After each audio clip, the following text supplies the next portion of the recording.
Hello and welcome back to the Resilient Kid podcast with me, Ashley Costello, psychotherapist of over 25 years and counting. So today we're going to talk about connection and more than connection, we're going to talk about belonging as well and the importance of both for our children. In my experience, the biggest foundation of resilience is built purely on connection. There's lots of components. As you've listened to these podcasts, you'll know that. But what I will say is that as human beings, we absolutely thrive on connection. And I don't mean the, LinkedIn, Facebook, Insta connections, but real life, physical presence in our lives. And it's really, really important for our kids. It has been well documented with research that actually, if we don't have human contact, then we just simply don't survive. Research shows us that infants who are fed regularly but don't receive that, that cuddle, that pickup of human contact, then they literally die. It's horrible to think about that. But actually, it just shows you the importance of connection. And it's not just the, physical feeling of connection, but actually it really rewires our brain as well. Lack of connection can have a real detrimental effect on our health, more than obesity, smoking, and high blood pressure. And we talk a lot, don't we, about the older people in our society and being lonely and being on their own. And actually, this is why, if they haven't got those regular connections, then actually it is detrimental to their physical and mental health, without a doubt. So, what does research tell us? Well, research says children's physical brains show a reduction in the growth of their left hemisphere due to lack of social connection.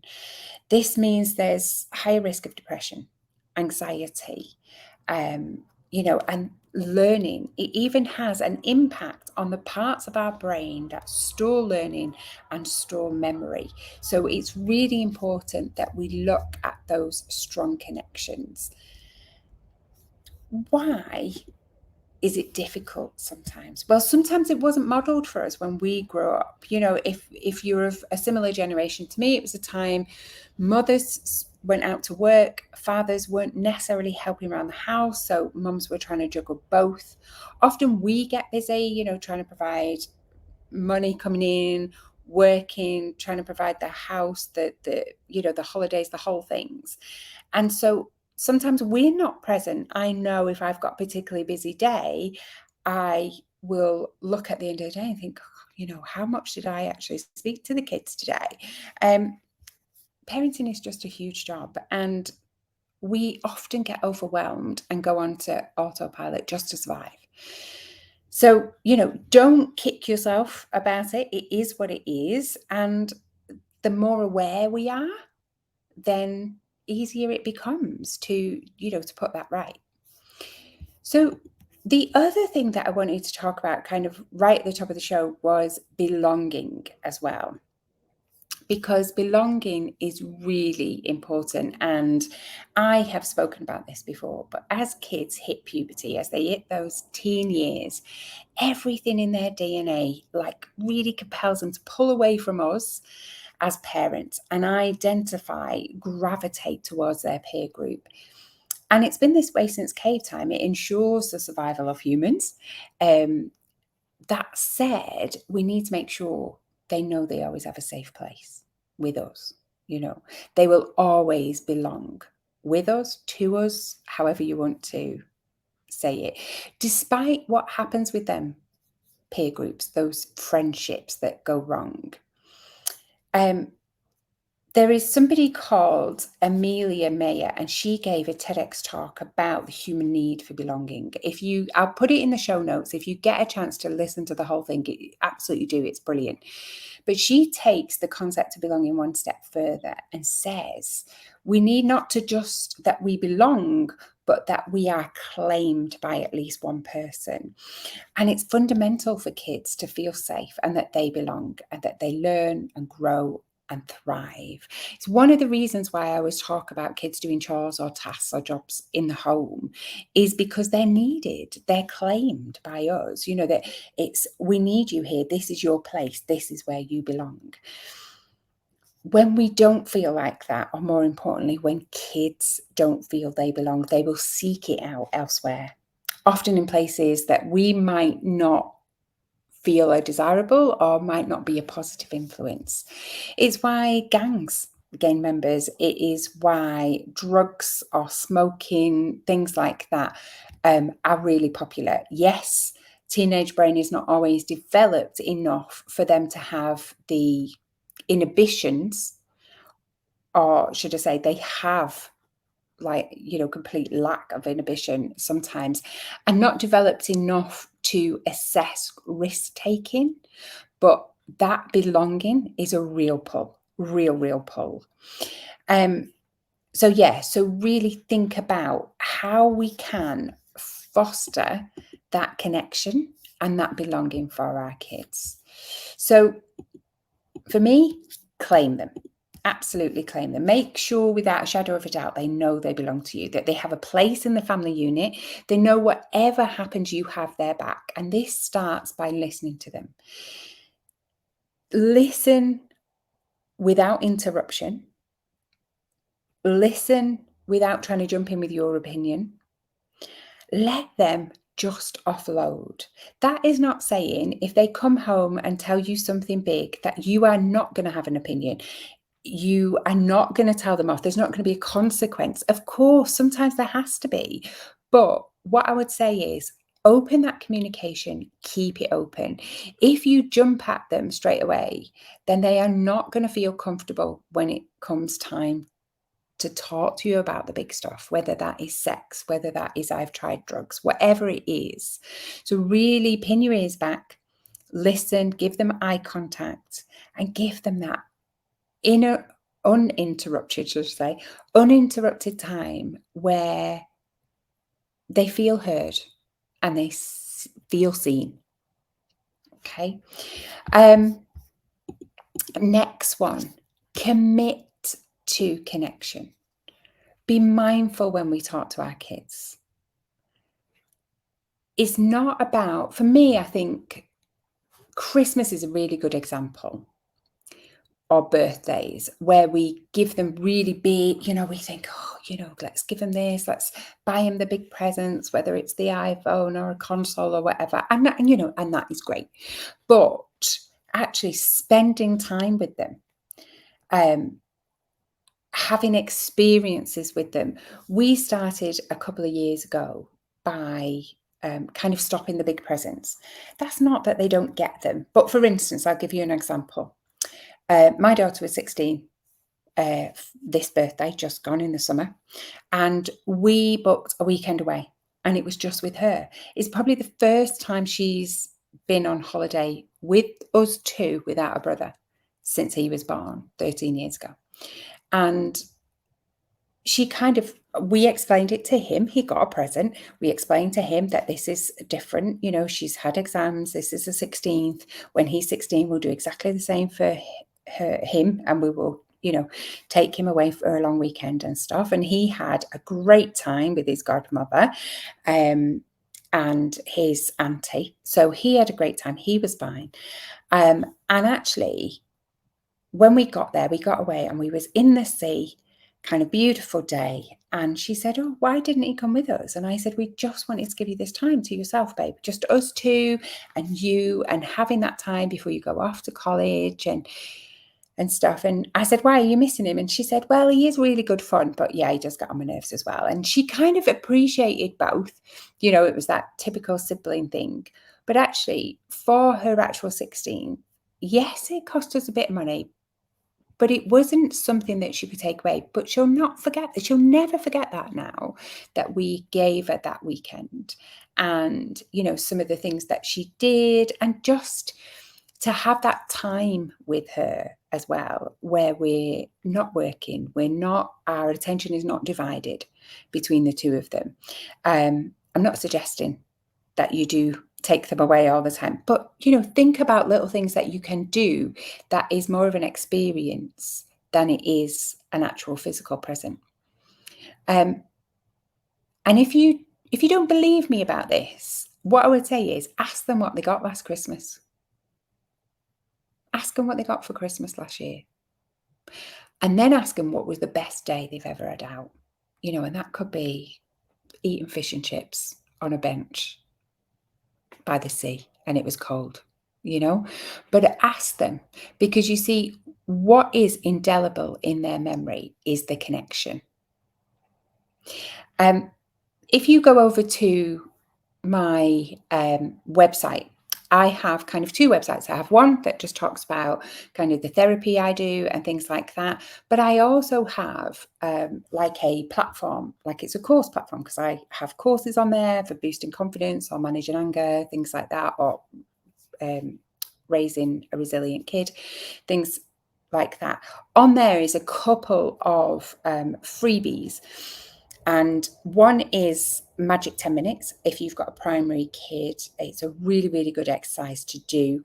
Really helps. It's in the resource section, or if you've got the book, scan it, it'll take you straight there. Scan the QR code with the camera and it'll take you straight there. Or the Daily Teen Challenge. Both of them are available free there, and they just really help with that. And they take, well, the primary one takes 10 minutes. It's literally what it says on the tin, 10 minutes a day. The Daily Teen one takes minutes, if not seconds sometimes, but it really boosts. And we've got some lovely testimonials of parents who've tried that out, or teachers who've tried it out with their class, which is really cool as well. So moving on to the next one, model good friendship skills. Talk about your friends, talk about the things you do for each other, even if it's just listening to each other. So I have got a group of friends who we adore. They adore the kids, and it's a group of girls, and they've got some of them have got partners, some of them are single mums, things like that. But they are interested in my kids. If it's their birthday, they are here. If it's, they've got exams, they text, how have you got on? Things like that. It's so lovely. But the way we talk about it is like, I will go away with them, and we'll talk about, I'll come back and they'll say, oh, did you, my kids say, did you have a good time? And I'll say, oh yeah, we did this, we did that, blah, blah. Or I might say, oh, such and such is going through a difficult time. So, I'm going to go over and just spend some time with them. Or they hear me talking on the phone with them, things like that. And I think it's really important that we talk about our friendships, good for good and for bad. It might be appropriate to talk through some of the problems you might have had with friends and how you've solved them or not. Sometimes it's around your kids seeing you say, do you know what? We're not friends anymore. We've kind of grown apart. We had a disagreement and we just, it was just time for us to part ways. And that's okay. It's good for them to see the good and the bad of friendships, but actually talking about the friendship skills that you have and how you demonstrate that to your friends is really lovely. And it gives them the permission to stop being friends with people who no longer have the same things in common, or maybe we're taking too much of your energy and it wasn't a mutual thing, things like that. So absolutely model good friendship skills, because that really not only gives them permission, but you literally are modeling for them to be able to do that in their own circle.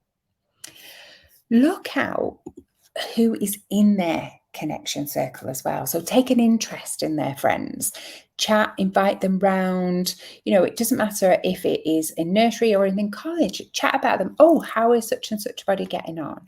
Always talk with respect though about their friends. Try not to criticize, because that won't end well, because they might fall out. You've said something negative and then they're friends again the next week and she's coming around for your tea. So yeah, be aware of that. However, Talking, chatting about friends will provide opportunities to discuss the negative impact of peer pressure and boundaries with them. Just like you talking about your friends, talking to them and asking them to problem solve. Don't try and jump in with your opinion, but actually go, what are you going to do about that? How do you feel about that? Really open-ended questions, allowing them the control, and so that there's no judgment there as well, because there's nothing worse than if they think you're judging their friends, they won't tell you anything about them. And actually having that, our kind of house is a little bit where particularly my daughter's children tend to gather. So exams, they've just had their exam results, they all came round here for breakfast afterwards. It was really lovely. They're the ones, prom, they got ready here, they stayed over here. And that is something that I've tried to cultivate. And the reason being is I know where they are, which is fab. I also get to know the parents when they're doing pick up and drop off, just like they used to do at primary school. Because quite often now, because kids have got their own phone, you don't arrange those things. You might know the parents, but actually it's the kids themselves, the teens, who are making those arrangements. So it's a good way of getting to know them. But also it's really important for me that not just because I know where my kids are, but also that those other kids know that they have got me in their corner. So if they need something, quite often we'll give them a lift home. But like prom, I said, stay out as late as you want. As long as you all come home together, we'll come and get you. So obviously don't usually say that, was prom night, special occasion.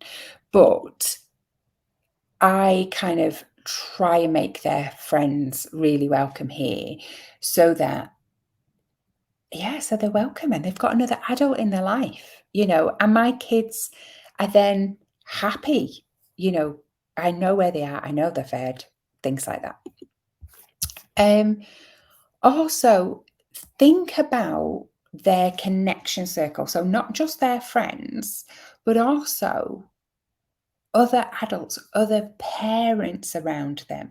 Who else have you got around your child? If you was to put your child in the middle, what other adults would go around them? So for instance, if I was thinking about my eldest, I know they have their aunties, they have one of their uncles, which is he's quite involved with them.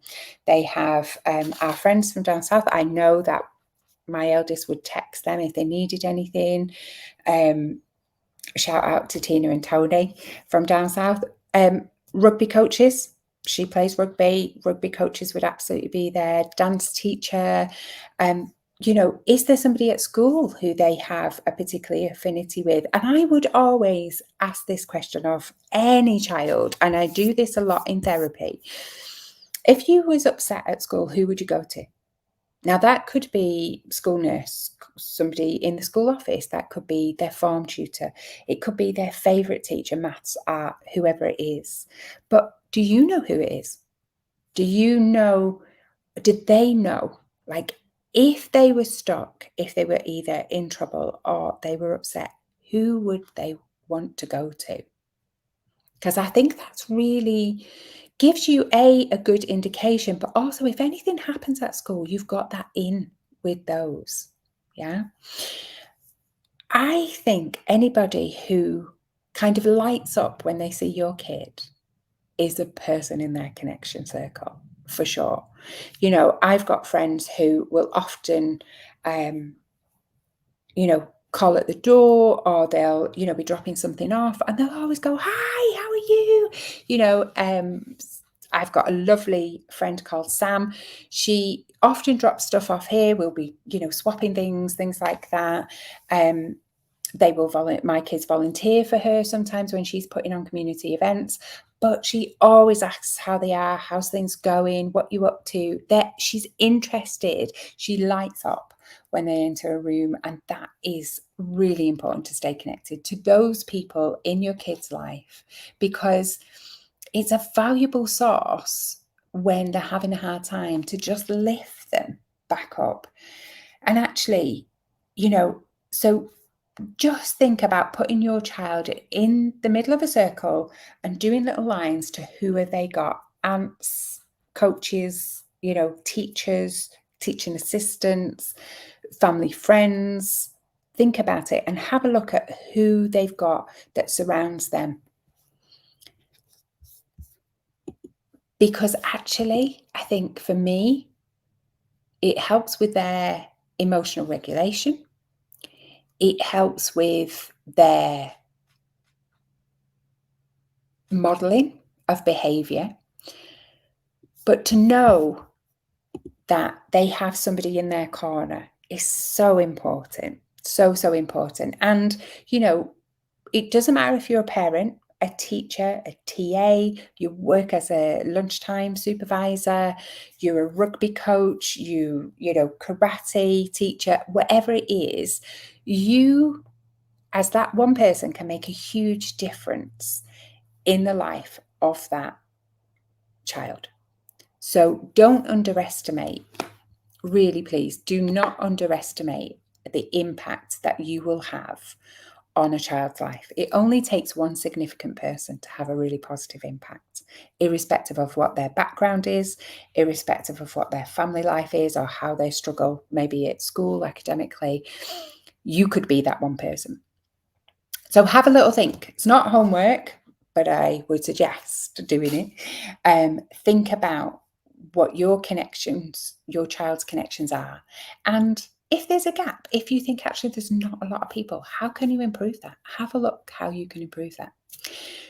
Well, that was all about connection. I feel like that was a little bit of a fast run through there, but feel free, ask me any questions. You know where you can get me. You can find me on Insta, you can find me on Facebook, you can comment under the podcast, and you can email me at ashley@theresilientkid.co.uk. I would love any questions. Any questions, you send them through, I will answer on the podcast. And yeah, wait to see you next time. Check out the Resilient Academy.co.uk. Yeah, that's what it's called. The resilientacademy.co.uk. You'll see all the freebies. If you've got the book, you can get it on Amazon or all good independent bookshops. If you have a look, there's the book, by the way, if you're watching this rather than listening to it.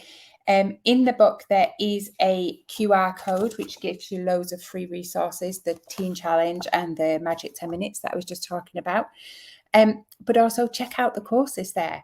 I think there is a Raising Resilient Parents course on at the moment, and I think the offer is until the end of September. You get it half price, so check it out at theresilientacademy.co.uk.